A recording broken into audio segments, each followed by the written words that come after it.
Hello दोस्तों, कैसे हो आप। आज मेरे पास जूक का ब्लूटूथ पार्टी स्पीकर बनने आया हुआ है जो डेड अवस्था में है। इसे स्विच ऑन करने पर ये ऑन भी नहीं होता और चार्जिंग में लगाने पर ये चार्ज भी नहीं होता और इसके पावर लाइट ब्लिंकिंग करता है। तो आज मैं इस साउंड सिस्टम को इस वीडियो में आपको खोलकर स्टेप बाय स्टेप रिपेयर करके दिखलाऊंगा, जिससे आप भी अपने घर पे रखे किसी भी खराब साउंड सिस्टम को ठीक कर सकेंगे। अभी तक जिन भाइयों ने मेरे इस वीडियो को या मेरे इस चैनल को सब्सक्राइब नहीं किया है, वो जल्दी से ही मेरे इस चैनल को सब्सक्राइब कर लें, ताकि मेरे आने वाले यूनिक और नए वीडियो से वो अपने आप को हमेशा अपडेट रख सकें।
एम्पलीफायर में जितने भी कनेक्टर है, इन सभी कनेक्टरों को हम बारी बारी से बोर्ड से अलग कर देंगे और उसके बाद बोर्ड पर हम चेक करेंगे कि इसमें कोई कंपोनेंट शॉर्ट है कि नहीं, जिसके कारण यह मेरा एम्पलीफायर ऑन नहीं हो रहा है।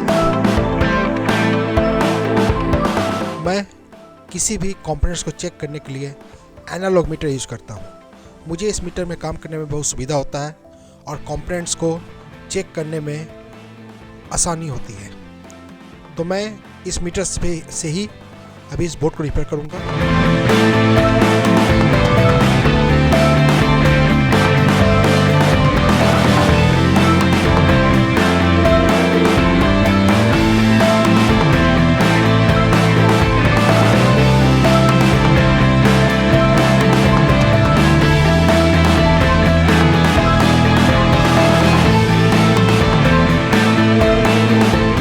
फाइनली इतने चेक करने के बाद मुझे बोर्ड में एक फॉल्ट मिल गया है।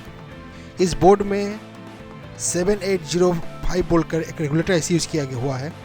यह रेगुलेटर आईसी शॉर्ट हो गया है, जो काम नहीं कर रहा है सही से, और मेन वोल्टेज को ये बैटरी वोल्टेज को ड्रॉप कर दे रहा है।